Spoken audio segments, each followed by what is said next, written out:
است که قول علمای معتبر اسلام اگر در حقش جمع کنیم یک کتاب بسیار کامل میگردد. امام بخاری از زمره بزرگان است که اجماع علمای امت اسلامی بر بزرگیش ثابت شده است. کسی او را مورد طعن قرار نداده است. قول بعضی از بزرگان را نقض تو میارم، همون بزرگایی را که انشاءالله ما و شما نقض میشناسیم شون. شاید در هفته‌های گذشته درباره‌شون کم کم صحبت کرده بودیم، از فضل و مرتبت اونا شما واقف هستید. بعد شما خود خلاصه کنید که این چه شخصیت است، خدای تعالی چه بزرگی براش عطا کرده است. اولا از امام مسلمی که رفیق بخاری است، مسلمی که شاگرد بخاری است، مسلمی که نامش در قطار بخاری همیشه ذکر میگردد، مسلمی که صحیحش در قطار صحیح بخاری گذاشته می شود. مسلم میگوید جز مرد حسود ای امام محدثین کسی به تو کینه نمیورزد. غیر از حسد برها هیچ کس جرأت نمیکند که نسبتی تو سخنی بد گوید یا کینه توزی و کینه ورزی کند. البته این حسود به دردی بیدوای مبتلا است. افسوس و صد افسوس که در زمان ما همین حسودها زیاد هستند و این درد حسد قریب که شفا نیابنده است. خداوند متعال در قرآن بزرگ پیامبر خویش و تمام بندگانش را نصیحت فرموده است، تأکید کرده است. قل اعوذ من شر حاسد اذا حسد. بگو پناه میبرم. ما اختصار کردیم سوره نوسا، سوره فلق. بگو پناه میبرم ای حبیبی من، خود پناه ببر و به امتانت بگو پناه میبرم از شر حاسد وقتی که حسد بورزه. که وقتی که حسد بالا گرفت دیگه نه مروت میماند، نه جوانمردی میماند، نه عدل میماند، نه حقیقت گویی میماند. کینه توزی و عداوت و بخل و حسد یک درد بیدوایی است که در وجود انسان که وقتی جای گرفت یگانه علاجش مرگ است. در روایت اومده است و ای داء ادوأ من حسد. کدام درد بیدواتر از حسد است؟ توانم این که نیازارم من درون کسی حسود را چی کنم کوزی خود برنج در است. شیخ سعدی میگه که من حلیم هستم، خدای تعالی برای من یک آداب و خلق حسنه داده است، کسی را آزار نمیتم، اما همین بدبختی حسود چی کنم کوزی خود زیرا برنج در است. او از دست هم حسودش، از دست حسدی خودش در رنج گرفتار است. توانم این که نیازارم من درون کسی حسود را چی کنم کوزی خود برنج در است. بمیر تا برهی ای حسود که این رنج است که از ملالت آن جز به مرگ نتوان رست. ای حسود میگه دعا که خدای تعالی تیزتر جان تا قبض کنه تا اینکه از همین درد بیدوا از حسد بردن حسد خوردن خلاص شوی، علاج دیگر نداری. از این خاطر بود که ببینه امام محمد ابن یحیی زحلی با وجود او قدر علم مرتبه داشتن به مقابل شاگرد خود قایم شد، تهمت ها در حقش قائل شد. شخصی که در میان محدثین اینقدر نام و اینقدر بزرگی و مرتبه داشت، زیرا که حسد خاموش کرده نتونست. وقتی که آتش حسد علنگه گرفت که مردم نیشاپور شاگرد بر استاد ترجیح دادیان، جای آن که فخر کند که چرا یک شاگرد را تربیت کرده است، آتش حسد علنگه گرفت بر ضد این شاگرد قیام کرد، میخواست او را سیاه کند، اما او سیاهی فقط در نام خودش افتیده. بس امام مسلم میگه من شهادت میدهم، من گواهی میدهم که امروز در دنیا از تو عالمتر به حدیث پیامبر صلی الله علیه و سلم کسی نیست. ببینید این سخن آدم قطوری نیست، سخن شخص است که بعضی از محدثا حتی که صحیح او را بر صحیح بخاری ترجیح دادند. سخن کسی است که قریب در یک پایه با بخاری قرار دارد. روایت میکنند که بار امام بخاری علت یکی از احادیث مسلمه در نزدش بیان کرد. علت اما سبب ها و کمبودی های غامیزه را میگن که در متن حدیث پوشیده است. علما او را درک میکنن، در چشم عوام الناس اما حدیث صحیح میتوبد، اما علت درچه علمای نازک ادا و نازک بیان پیدا کرده میتونن. وقتی که امام بخاری همون علت حدیث برای مسلم نشان داد که همه علت دار است، امام مسلم از میان دو چشم بخاری از پیشانیش بوسه کرد، گفت ای استاد اساتید، ای پیشوای محدثین، ای طبیب حاذق در طبابت علل حدیث، اجازت گفت پاهات بوسه کنم. سبحان الله، کجا در میابه خیلی عالمه بزرگ مثل امام مسلم میگه که ای استاد اجازت من پاهایت را بوسه کنم. از برای خدا این همی سخنا بود، همی بزرگی بود، خاکساری و فروتنی بود که امروز نام امام مسلم در ردیف اول است. وقت شیخین گفتن بخاری و مسلم در نظر دارند، وقت صحیحین گفتن صحیح بخاری و صحیح مسلم در نظر دارند. او امام مسلم ابن حجاج نیسابوری در قطار زمره امام بخاری است، هر دش قریب در یک زینه قرار دارند. از روی همین فروتنی بود، از روی خاکساری بود، از روی این حق شناسی و جوان مردی بود که خدای تعالی این مرتبه و منزلت به امام مسلم هدیه کرد. اما زحلی چی کار کرد؟ محمد ابن یحیی زحلی که یک محدث بزرگی بود، استاد بخاری است. ما گفتیم که در صحیح امام بخاری 34 حدیث امام بخاری از محمد ابن یحیی زحلی روایت کرده است. کتاب زهریات دارد، در احادیثی که از امام زهری روایت شده است یدی طولا داشت، بهترین محدث بود. نامش کی به بزرگی میبریم؟ هر وقت که ذکر بخاری کردیم بعد میگه وا یک شخص حسد بری بود، استاد بخاری با نام زحلی، محمد ابن یحیی زحلی، و متاسفانه نوجوان مردی کرد و یک تهمت را در پای بخاری بست. ببینید هر کسی که بد کرد البته که جوابش میبینه. در همین دنیا خدای تعالی خار و ذلیلشون کرد تو برای دیگران درس عبرت شود. زحلی دیگر اون زحلی پیشتر نبود، بعد این تهمتی با پای بخاری بستن. امیر بخارا خالد ابن احمد که نسبت بخاری دشمنی کرد، عداوت کرد، این شخص بعد چند از وظیفه معزول گشت. در ابتدا تابع طاهریان بود، بعدا جانب صفاریان گذشت. عاقبت الامر عمرو ابن لیث صفاری او را از وظیفه سبکدوش کرد. در بعضی روایات اومده است که در بالای خر چپنه سوارش کردند، در بخارا شرمنده‌وار گرداندندش. گمان کرد به همین جانم خلاص است. به خاطر زیارت خانه خدا حج در موسم حج عازم سفر شد. در بغداد که رسید به خلیفه دور، خلیفه که همون زمان از آل عباس خلافت میکرد، خبر رسید که این همون خالد ابن احمدی بدگهر است که امام بخاری را نسبتش عداوت دشمنی کرده. به سبب عداوت دشمنی امام بخاری بخارا را ترک کرده بود. بعضی گناه های دیگر هم داشت. خلیفه امر کرد گرفتن بردن در زندان انداختنش، تا اینکه عاقبت الامر در زندان پادشاهی از دنیا گذشته رفت. و حارث ابن ابوورقای بدگهر که به فرمان امیر بخارا نسبت بخاری سخنهای کذب و دروغ پهن میکرد، عاقبت الامر به دردهای بیدوام مبتلا شد. به بعضی روایات اومده است که به بیماری جذام گرفتار شد، به بیماری مخو.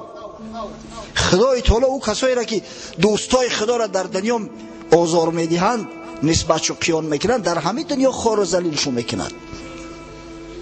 تا دل مرد خدا نامد به درد، هیچ قومی رو خدا رسوا نکرد. همین را به یقین بدانید. اما مسلم ببینه که به سبب آنکه حقیقت حال بیان کرد، جوان مرد بود، واقعیت گفت، خدای تعالی چی مرتبه و چی منزلتی براش داده است.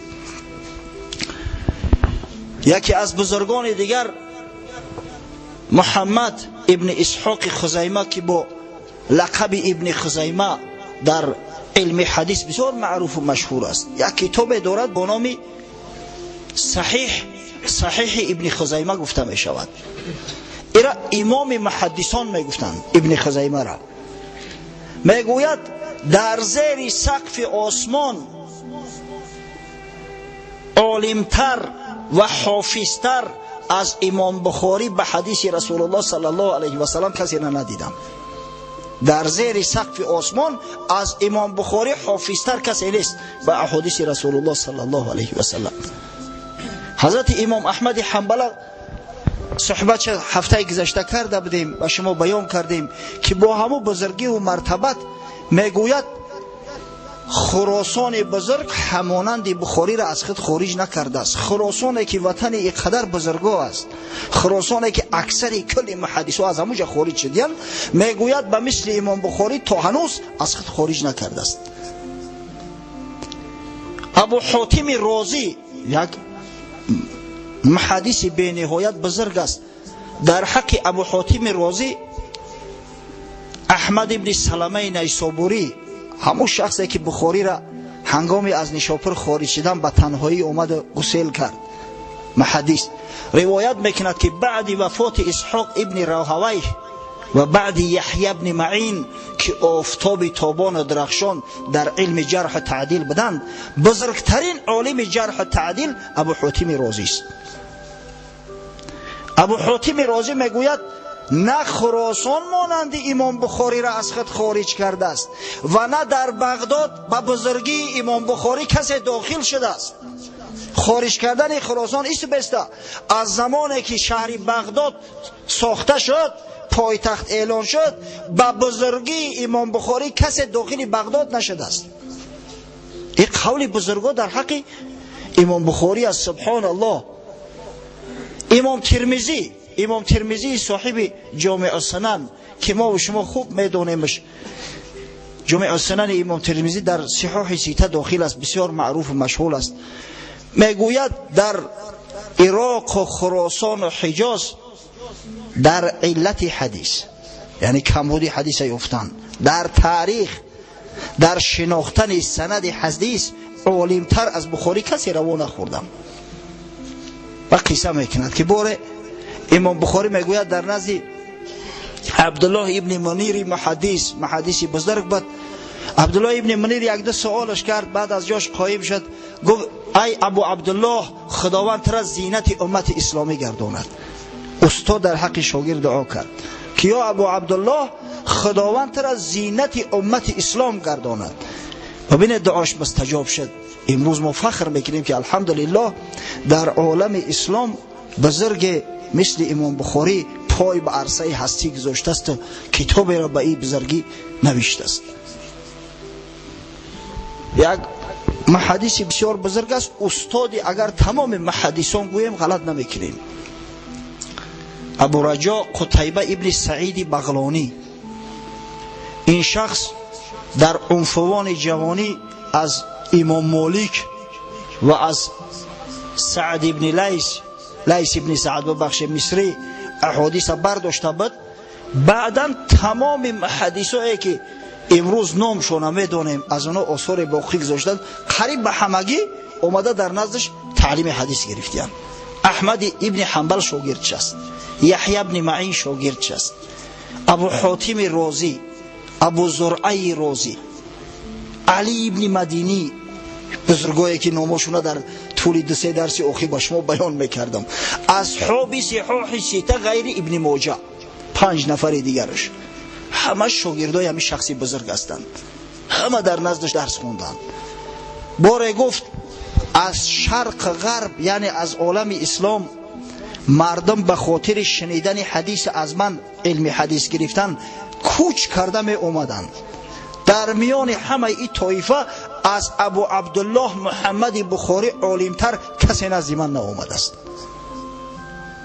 گفت مرتبه و منزلت امام بخاری در میان محدثین، و ببین محدثای عصر بخاری بزرگترین محدثای اسلام هستند، مرتبه و منزلت امام بخاری در میان محدثین مثل مرتبه و منزلت حضرت عمر در میان اصحاب بود. سبحان الله. قتیبه ابن سعید بغلانی میگوید اگر بالفرض امام بخاری در زمان اصحاب پیغمبر صلی الله علیه و سلم تولد میشد، با وجود همین یک آیه از آیات خدا بود، یک نشانه از نشانه های بزرگی خدا بود، همون وقت هم اعترافش میکردن. استاد شیخ اسحاقی راهوی باره وقتی که بخاری علت یک ده حدیث براش بیان کرد، گفت ای مردم، همین محمد خردسال میبینید، قسم به خدا اگر ای در زمان حسن بصری زندگی میکرد، با وجود آن که امام حسن بصری 500 صحابی پیغمبر از زیارت کرده است، از اونا علم آموخته است، مردم باز محتاج به همین علم بخاری میشدن.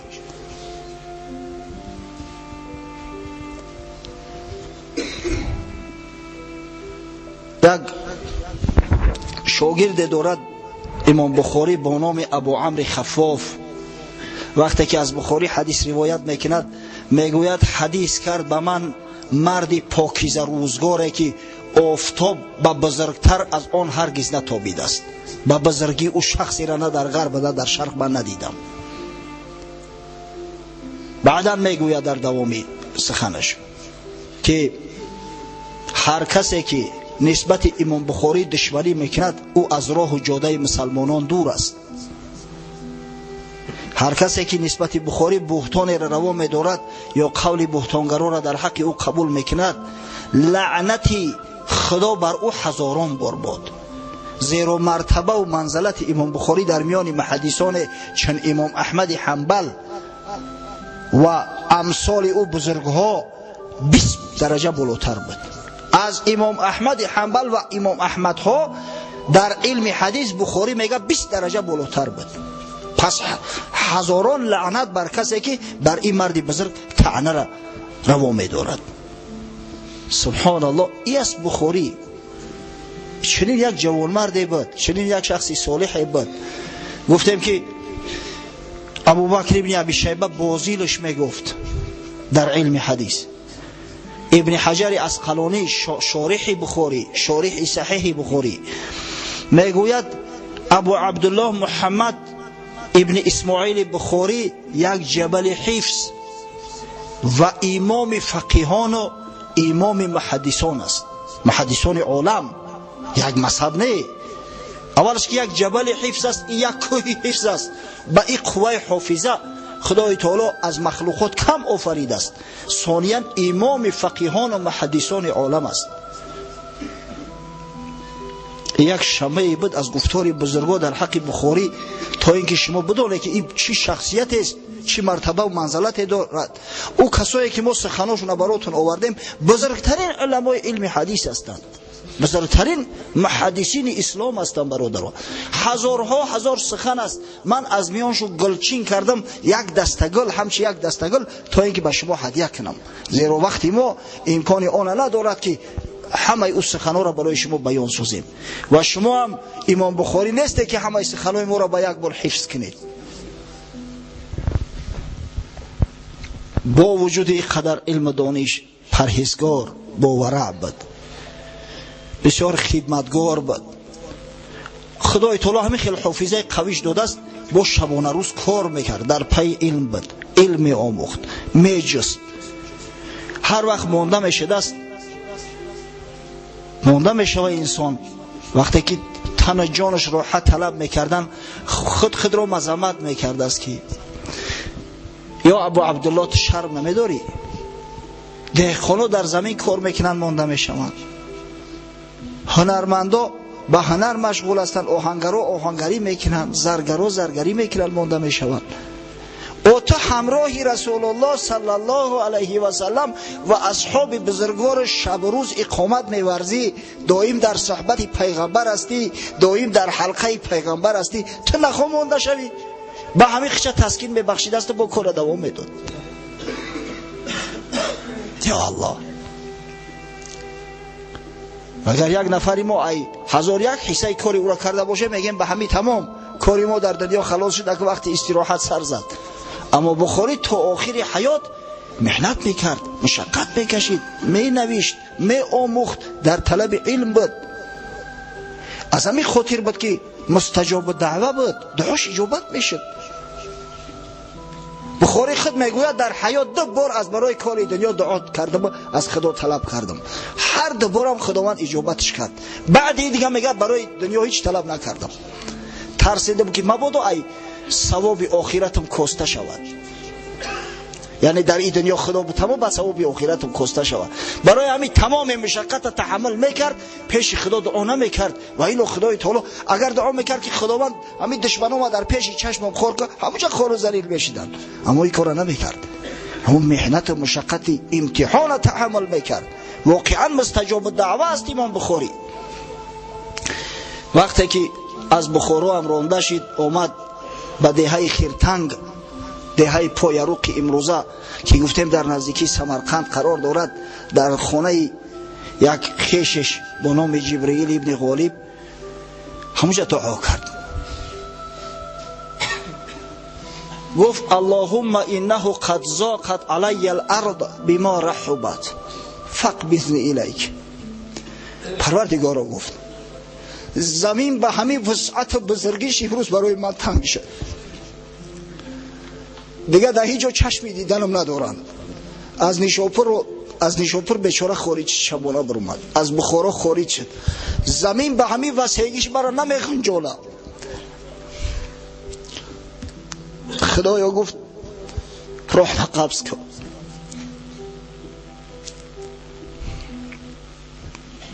یا الله، خدایا گفت جان ما قبض کن. 1 ماه نگذشته بود از دعای کردگیش که خدای تعالی جانش قبض کرد. در شب عید فطر، در شب عید رمضان، شبی که صبحش عید میشه، پیش نماز عیدش کردن امام بخاری رو. مستجاب دعوه بود، اما دعا نمیکرد. چرا؟ زیرا بعضی از اولیاء الله هستند که میگن که برای کار دنیا باید دعا نکنی، باید صبر کنی. مولوی رو میفرماید قسم دیگر میشناسم ز اولیا که دهنشان بسته باشد از دعا، از رضا که هست رام آن کرام، جستن دفع بلاشان شد حرام. من یک عده از اولیاء الله هم میشناسم میگه که هیچ وقت دعا نمیکنن، هرچی آید نزد ایشان خوش بود، آب حیوان گرده در آتش بود، زهر اندر کامشان شکر بود، سنگ اندر راهشان گوهر بود. هر محنت هر مشقتی که بسرشون میآید با صبر تحمل میکنن تا اینکه مبادا از ثواب آخرت مکاسته نشود. جملگی یکسان بود شان نیک بد، از چی باشد این زی حسن ظن خود. همه براشو یکسان است. سببش چی است؟ حسن ظن، گمان نیک در حق آن که هر چی بسر میآید همه این امتحانهای پروردگار است، به تقدیر خدا است و صبور می شدند. چنین یک جوانمرد، چنین یک بزرگ الحمدلله در میان مسلمانان طلوع کرد، از میان ما گذشت، اما بعد خود ببینه که چی آثار بزرگی گذاشته است.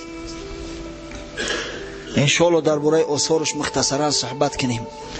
از امام بخاری در کتب تاریخ، در روایات 27 اثر ذکر شده است، نام و نام. خاصتا در کتاب کشف الظنون حاجی خلیفه نامهای همونا را آورده است. اکثریت شو تا امروز نرسیدیم، نام شو هست اما همون کتاب حالی وجود ندارد، شاید در طول تاریخ از بین رفته است، اما نام 27 اثر امام بخاری ثبت شده است. از جمله کتاب جامع الصحیح که همه ما و شما او را میشناسیم، کتاب تاریخی کبیرش که درباره او با شما صحبت کردیم که التاریخ الکبیر دارد، التاریخ الاوسط، التاریخ الصغیر، هم تاریخ کلان، هم تاریخ میانه، هم تاریخ صغیر که در اوجا رجال حدیث بیان کرده می شوند. این چنین امام بخاری رساله های زیاد دارد، مثل رفع الیدین فی الصلاه، بر الوالدین، نیکی و احسان در حق والدین، کتاب الکنا و الاسامی دارد، کتاب الضعفا دارد، الکتاب المبسوط دارد، الجامع الکبیر دارد، المسند الکبیر و غیره و هاکذاها که جمع الجمع عددشو به 27 میرسد. اما در میان کتاب های امام بخاری بزرگترینش همین کتاب صحیح است که نام پره آن الجامع الصحیح المستند المختصر من حدیث رسول الله صلی الله علیه و سلم و سننه و ایامه می باشد. بزرگترین کتاب امام بخاری و بزرگترین کتاب بعد قرآن عظیم شان همین جامع الصحیح امام بخاری است. انشاءالله در اطراف همین کتاب صحبت میکنیم. کتاب جامع الصحیح امام بخاری در طول 16 سال حیات خیش نوشته است. امام بخاری خود روایت میکند که برای جمع این کتاب 16 سال حیات مصرف کردم. در کتابخانه نه، در بالای شتران، در سیر، در سفر، در جمع آوردن حدیث. شما گمان میکنید این حدیث جمع آوردنش آسان است؟ بعضا ها میشد بر روایت خود امام بخاری که نزدی 10 ها شیخ میرفته، میگه هر کدامش هزارها حدیث داشتن، اما از بس که همون شیخ یک علت دارد، ضعف دارد، همه حدیث را ترک میکرده، با یک روایت شده نمیگرفتم. یک شاگرد داشت با نام ابو حاتم وراق که وراق کاتب امام بخاری بود. یک روز در مسئله یک حدیث اندکی به شک سوال کرد. گفت یا ابو حاتم، تو گمان میکنی من تدلیس میکنم؟ تدلیس اصلا معنی لغویش پوشاندن عیبی مبیع است، پوشاندن عیبی کالا. وقتی که تاجر عیبی کالا جانه میگه و در یک کس فن میکنه بفروشش، همین تدلیس است. اما در علم حدیث تدلیس 3 نوع میشود: تدلیس در اسناد، تدلیس در شیوخ و تدلیس تسویه. تدلیس در اسناد که بدترین تدلیس است، آن است که یک شخص از یک شیخی که با او ملاقات کرده است اما همون حدیث نشنیده است، به لفظ روایت میکند که خواننده یا شنونده گمان میکند که همین حدیث از همون شنیده باشد. همون آدم واقعا ملاقات کرده است، در صحبت 6 بوده است، اما همون حدیثی را که روایت میکنه از اون مرد نشنیده است. اگر بگه حدثنی فلان، فلانی مرا حدیث گفت، دروغش که فاش و ابدالآباد دیگه یگان روایتی را کسی قبول نمیکنه. از همین خاطر بعضیش احتیاط میکردن، بعد نمیگه که حدثنی فلان، میگه قال فلان، فلانی گفت.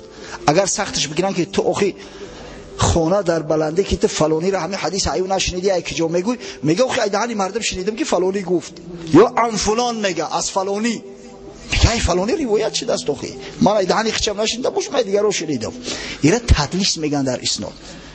این بسیار یک فن نازک است. ایره فقط همون ماهرای علم حدیث میتونن معین بسازن. تو گفت گمان میکنی من تدلیس کنم؟ من گفت برای آن که در حق یک شیخ یک آدم گفته است که همین سوء حفظ است، قوای حافظش ضعیف است، 10,000 حدیث پرت افتم. از بحر 10,000 حدیث گذاشتم برای آن که در یکی از راویای همون حدیث نظری بود یا نظری اندکی بود. تو گمان میکنی که من به خود جرأت میکنم تدلیس میکنم؟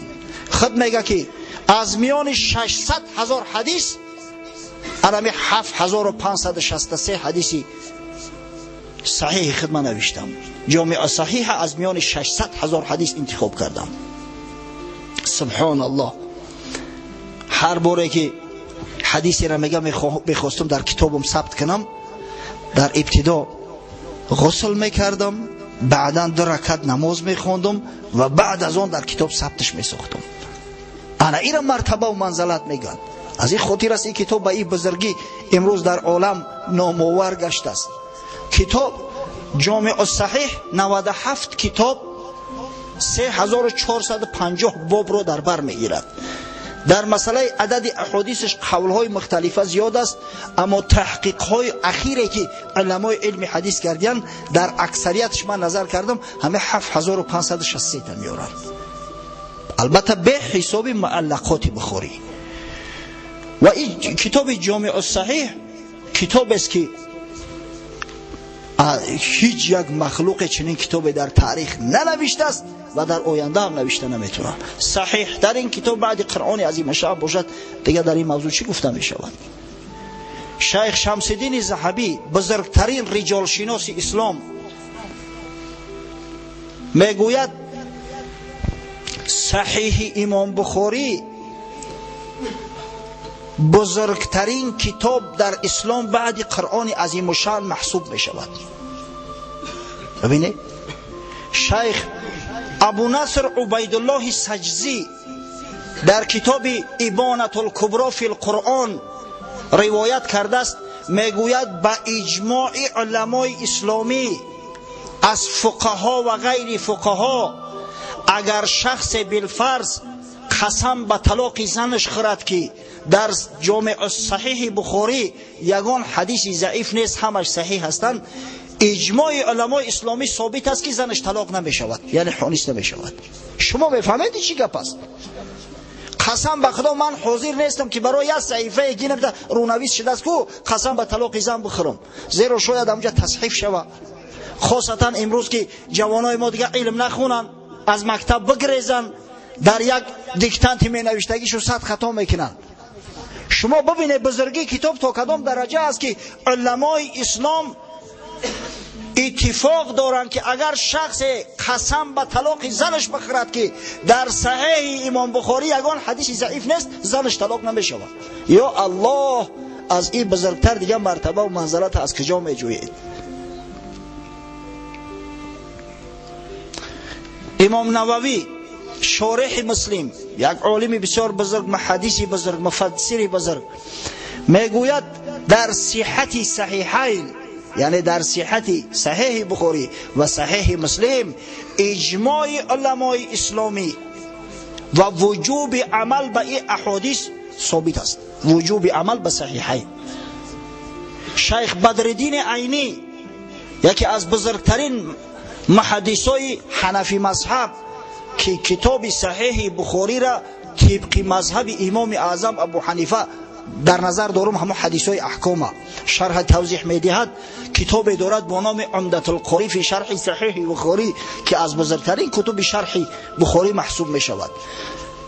بیان کرده است که علمای شرق غرب اسلام، یعنی علمای عالم اسلام، اتفاق بران دارند که صحیح ترین کتاب بعد قرآن عظیم شان در تاریخ بشر صحیحین است، صحیح بخاری و صحیح مسلم. یا الله، اگر تا صبح گپ زنیم گپ مخلص نمی شود در این موضوع. شاه ولی الله دهلوی، شاه محدثین، شاه مفسرین هند، شیخ الهند، وقتی که درباره صحت بخاری و مسلم روایت میکند، بعدا میگوید هر ضعیفه، هر ببصره، هر خیرسره اگر طعن بر اید بزرگوار وارد کند، او حقوق مسلمان نامیدن ندارد، او از راهی که عامه مسلمانان اختیار کردن منحرف شده است. زیرا بر صحت این کتاب علمای اسلامی تصحیح گذاشتیان، صحتش ثابت کردگیان. شیخ ابو زید مروزی میگوید در حرم بودم، باره میگوید خوابم برده است، در میان رکن و مقام حضرت ابراهیم خلیل ناخوش در خواب رسول الله صلی الله علیه و سلم دیدم. آمد گفت یا ابو زید شرم نمیداری؟ چرا کتاب های شافعی را درس میتی و کتاب های مرا درس نمیگویی کتابی مرا؟ شیخ ابو زید مروزی یکی از علما و یکی از مجتهدای مذهب امام شافعی است. گفت یا ابو زید تو چرا کتاب های امام شافعی را درس میگویی و کتابی مرا درس نمیگویی؟ میگه بهت زده شدم. گفتم یا رسول الله کتابی تو کدام کتاب است؟ گفت جامع صحیح امام بخاری، حضرت رسول الله صلی الله علیه و سلم جامع صحیح به خود نسبت داشته. ابن خلدون در مقدمش میگوید که من از شیخ‌های زیادم شنیدم که در ذمه امت اسلامی نوشتن شرح کامل بر صحیح بخاری فرض گشته است. اگر مسلمانا بر صحیح بخاری یک شرح کامل ننویسن، همش ترک فرض کردن، فردا در پیش خداوند جواب میگن، فرض کفایه گشته است. و الحمدلله و المنه علمای اسلامی کمر همت بسته و بر صحیح بخاری شرح کامل نوشتن و این فرض کفایه را از ذمه مسلمانان ساقط کردن.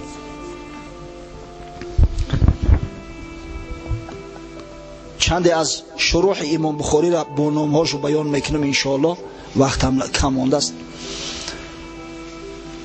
بزرگترین شرح بخاری موافق قول اکثر علمای حدیث و علمای اسلامی فتح الباری فی شرح صحیح البخاری ابن حجر اسقلانی است. این شخص صحیح بخاری را به حد شرح نوشته است که امام شوکانی میگه بعد از فتح دیگه هجرت لازم نیست. الفتح لا هجرت بعده، یعنی که برای جستجوی حدیث، برای تتبع حدیث دیگر هجرت لازم نیست. هر کسی که کتاب همین فتح الباری را داشته باشد برای او را کافی است.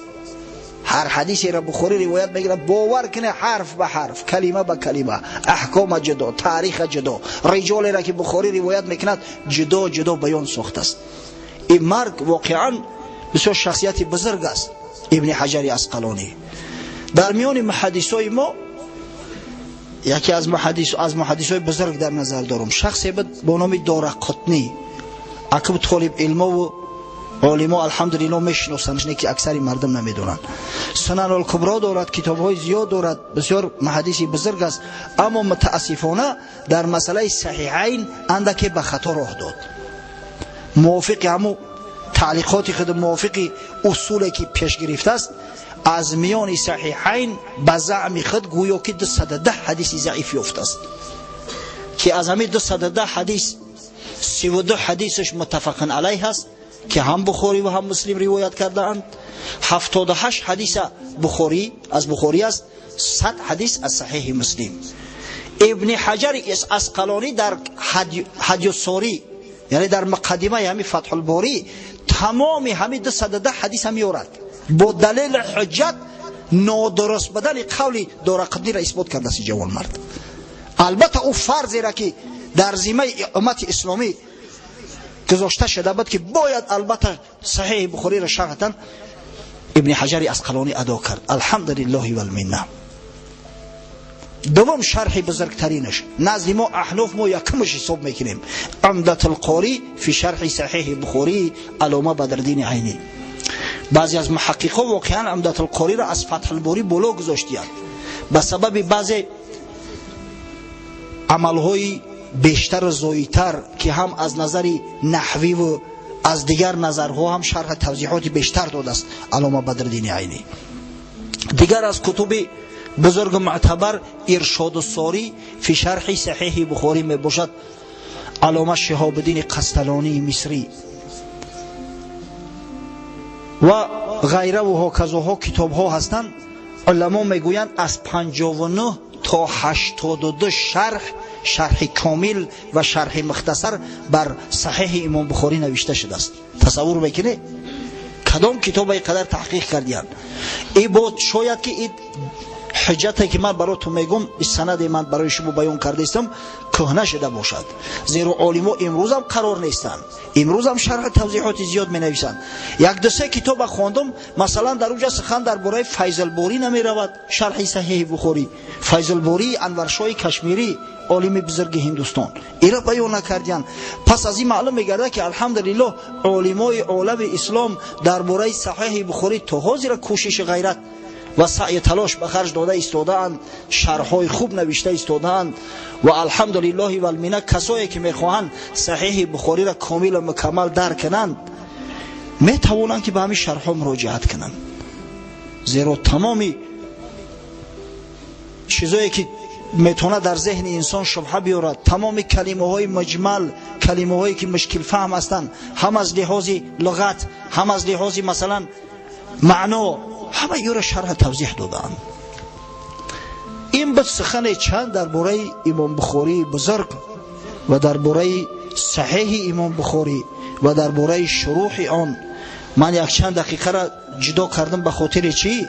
برای آن که با جوانان مراجعت کنم، با پدران که فرزند دارن مراجعت کنم که شما ببینه این درجه و منزلت امام بخاری با چی دریافت؟ با چی؟ با علم بود که بخاری را بخاری گردان. اما طلب علم بود که امروز شرق غرب همه امام بخاری میگویند. طلب علم بود که صحیح شه. در پایه و در حد نوشته است که بعدی قرآن عظیم شان بزرگترین کتاب است. حالی ما فقط در برای شرح های صحیح گفتیم. باور کنید اینجا سخن زیاد است، من نمیتونم همه او را برای شما بیان کنم، زیرا وقت ما بسیار تنگ است، ضیق است. و الا در کتاب ها آمده است 29 شخص معروف و معتبر اسلامی بر صحیح بخاری حاشیه نوشتند. 16 شخص عالم معتبر مقدمه نوشتگیان بر صحیح هایی که چاپ میشوند. مقدمه 16 شخص معتبر. 15 بزرگ مرد صحیح بخاری را مختصر کردیان، یعنی حدیث هایی را که تکرار میآیند تکرار را پرتافتیان، فقط هم حدیث های یک بارش گرفتیان. این مرتبه و این منزلت به بخاری از کجا دست داد که پیامبر خدا صلی الله علیه و سلم در خواب یک عالم بزرگ، یک مجتهد شافعی مذهب داخل میشود، میگوید که چرا کتاب من یعنی صحیح بخاری را درس نمیگویی و کتب فقهی شافعی را درس میگویی؟ همش به شرافت علم بود برادرای عزیز. بخاری تا آخر از طلب علم باز نایستاده است، همیشه در طلب علم بود. از خردسالی تا کلام بزرگسالی همیشه در طلب علم بود، علم طلب میکرد. واقعا مرتبه و منزلت شخص میتواند که توسط طلب علم بیاید. مرتبه و منزلت عالم نسبت عابد همیشه بالاتر است. عابد کسی را میگن که دائم به عبادت مشغول است. حتی بعضی از عابدا است که سر از سجده الهی نمیبردارند، همیشه به ذکرند، همیشه به یاد خدا هستند. عابدای تاریخ یاد دارد که مردم را ترک کردند، دنیا را ترک گفتند، بیرون از شهرها و بیرون از دیهات در کوه و نمیدونم در دشت ها و مرغزارها خیمه زده و به تنهایی به عبادت خدا مشغول هستند. ببینید مرتبه علم طالب علم اندک از مرتبه همو بالاتر است. امام ترمذی روایت میکند از ابو امامه باهلی صحابی پیغمبر صلی الله علیه و سلم: ذکر لرسول الله صلی الله علیه و سلم رجلان احدهما عابد والآخر عالم. میگه در نزد پیغمبر خدا صلی الله علیه و سلم ذکر دو مرد کردند، از دو شخص سوالش کردند که یکیش عالم است دیگری عابد، فقط به عبادت مشغول. حضرت رسول الله صلی الله علیه و سلم فرمود: فضل العالم علی العابد کفضل علی ادناکم. فضیلت عالم نسبت عابد مثل فضیلت من است بر کمترین شما. انا چقدره که من مرتبه و منزله دارم در پیش خدا و در جامعه نسبت کمترین شما از روی درجه و منزلت، عالم نسبت عابد انا مقدر فضیلت دارد. زان که شیطان خشت طاعت برکند، گردسد خشت است خود را ره کند. زیرا شیطان خشت طاعت میکنه، اگر دست خشت هم که مونی یک روز رخ نمیکنه، زیرا علم نداره. عابده که علم نداره زود گمراه میشود. نوم عالم از عبادت به بود، آنچنان علمی که مستنبه بود. خواب عالم از عبادت بالا است. میگه چرا؟ علم دریای است به حد و کنار، طالب علمند غواص بحار. این علم یک دریای به حد و کنار است و طالبای این علم است، یعنی غواصای هستند که لعل و یاقوت و مرجان از زیر آب در و مروارید و مرجان خارج میکنن. لعل و در و مروارید و مرجان چی است؟ یعنی علم است که به مردم علم آموزند، مردم از گمراهی نجات میدهند. دیروز در یک معرکه شیشته بودیم، یکی از شاگردامو روزه گرفته است. اگه بیچاره خودش طالب علم مسافر در معرکه تمام آوردگی محیا، اگه این روزه دار است همه آش میزنن، آش پلو، این همه خاموش سرش خم. بعد دولت مراد جانشین من سوالش کرد که چی در دوری نمیخری؟ گفت روزه دارم. گفتیم خدا جانی ترا مست کنه که تو مگر نمیدونی که در ایام منهیه روزه گرفتن درست نیست؟ آخه امروز روزی 12 ذوالحجه، تو حق نداری امروز روزه بگیری. ایام منهیه 5 روز هستند: عید رمضان، عید قربان و 3 روز بعد عید قربان این عادت داشته است روزای پنجشنبه روزه گرفته تز آشتا بخه در جان شیرین آشی پلاو زد شب بعد شام دیدمش شاگرده وقتش چاق هیچ خاک نیست چی بخره دیگه او در ببینه رزق روزی را خدا براش مهیا کرده است از روی نادانی و جاهلی همون را خچ محروم کرده است. ببینه این مرتبه و منزلت علم تا کدام درجه است. این عالمان نباشند مردم راهنمایی و هدایت نکنند گمراه میشوند. پس باید در طلب علم باشیم برادران، علم جستجو کنیم. علم فقط علم دینی نمیشود، همین علم دنیوی علم است، زیرا علم دنیوی باعث پیشرفتن جامعه می شود. علم دنیوی باعث نکو احوالی و سبک شدن زندگی مردم می گردد. از برای ثواب اگر همین تلفن اختراع نمی کردن چقدر مردم در عذاب بود. ما دانشجو بودیم، استودنت در 82 میکرورایون در نزد یک بودکه تلفن می رفتیم 10-15 آدم نوبت استودیا تنگای دتینا می پرتفتن و تلفن میکردن. حاضر دیگه خورد و بزرگ کودک زن همه در دستاشو تلفن هر وقت که جای بخواهند زنگ میزنن. البته این تلفن کمبودی ها دارد اما فایده و منفعتاش زیاد است. خدای نکرده یک جنازه شب میشد زمان پیش ماشین میفرستادن آدم نمیافتن که بعضی خیش تبرو را خبر کنن. اولی چی تلفن هم میگیره در بین 5 دقیقه تمام خیش تبری میت دعوت میکنه به جنازه یا به امر خیر به کاری خوش.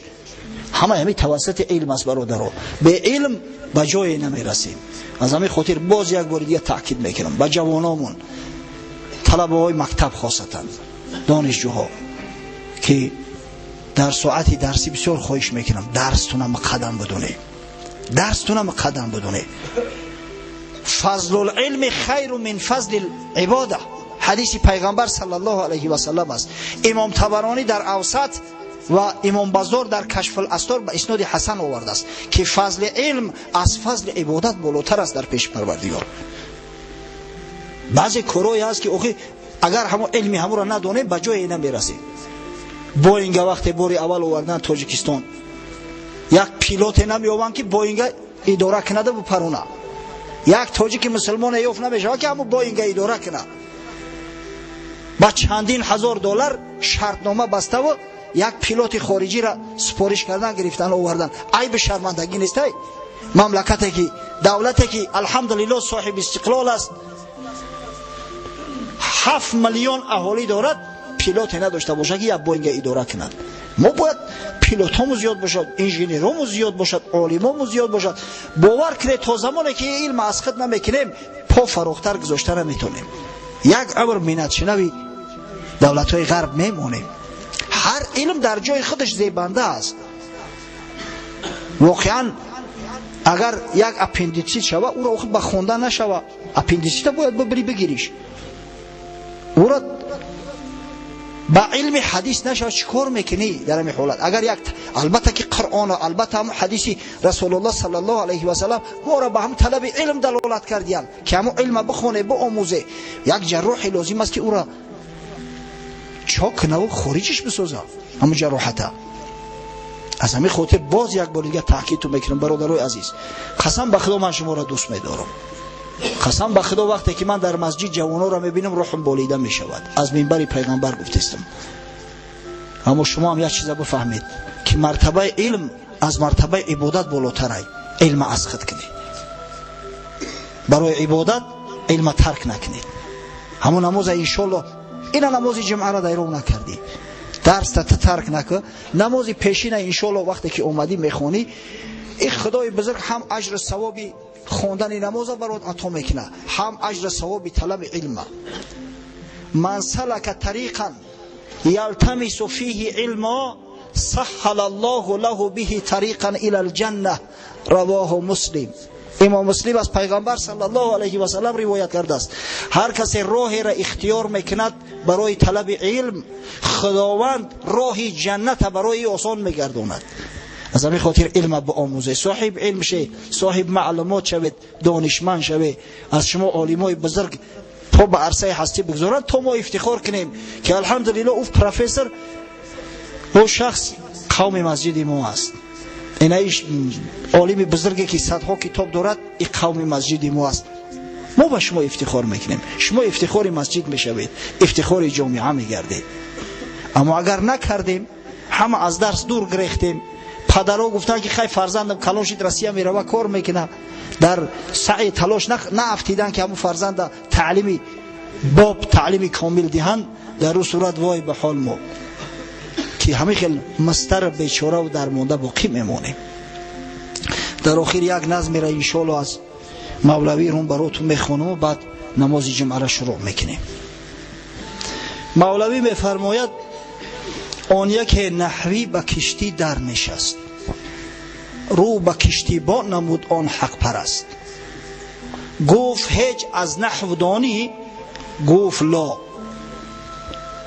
یک عالم صرف نحو عربی یک روز در دریای دجله میآید، در یک زورق میشیند. زورق نو در مابین رونده است که مراجعت میکنه که این مردک به همه علم خودش فخر میکنه. زورقران ملوح هم میگه که برادر علم نحو میدونی؟ گفت لا. گفت هیچ از نحو دانی؟ گفت لا. گفت نه. گفت نیمی عمری تو شد بر فنا. نگاه کرد که میانه عمر است. بچه گفت نیمی عمر تا از دست دادی، تا به حال که علم نحو نه آموخته باشی وای به حالت، نیمی عمری تو به بهوده گذشت. دل شکسته گشت کشتیبان زیتاب، لیک آن دم ماند خاموش از جواب. دلش رنجیده چی بگه که ایره بخیر. باد کشتی را به گرداب فکند، گفت کشتیبان بدان نحوی بلند، هجدانی آشنا کردن بگو. قدرت خدای تعالی زورق خومد در یک گردباد غلطید، گرداب ده. ملاح با عالم نحو گفت که مردک آبازی را بتونی؟ هجدانی آشنا کردن بگو. گفت نه از من تا سباحی مجو. گفت تو از عالم نحو آبازی میپرسی؟ من که جو میدونم من عالم نحوم.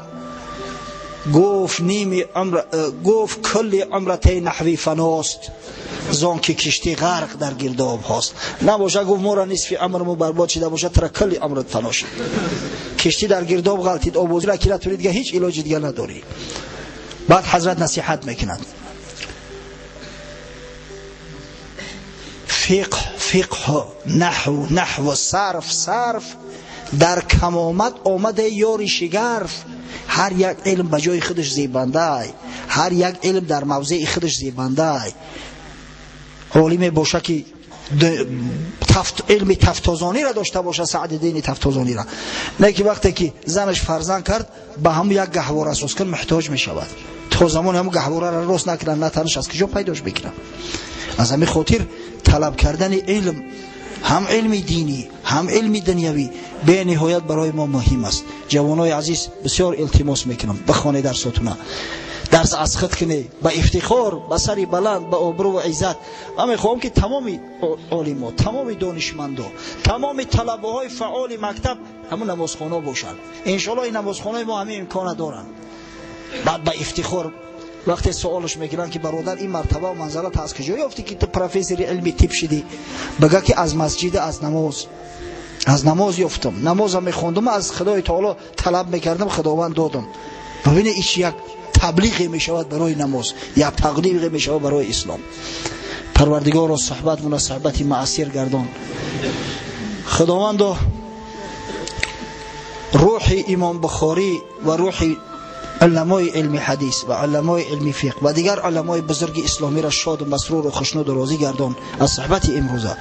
و پروردگار مساعدت فرما که مردم مسلمان ما چنگ به علم دانش زده و از میان خود، از جگر خود فرزندان برومند صالح عالم مثل بخاری و مثل سینا و مثل بیرونی و مثل عطار و مثل دیگر بزرگانی که امروز عالم اسلام حتی که تمام جهان با نام اونها افتخار دارد خارج سازند. خداوند طاعت مونه به درگاهت قبول و مقبول ساز و روزی شریف جمعه و این نماز از برای جمیع امت محمد صلی الله علیه و سلم مبارک گردان. ربنا افتح بیننا و بین قومنا بالحق و انت خیر الفاتحین برحمتك یا ارحم الراحمین.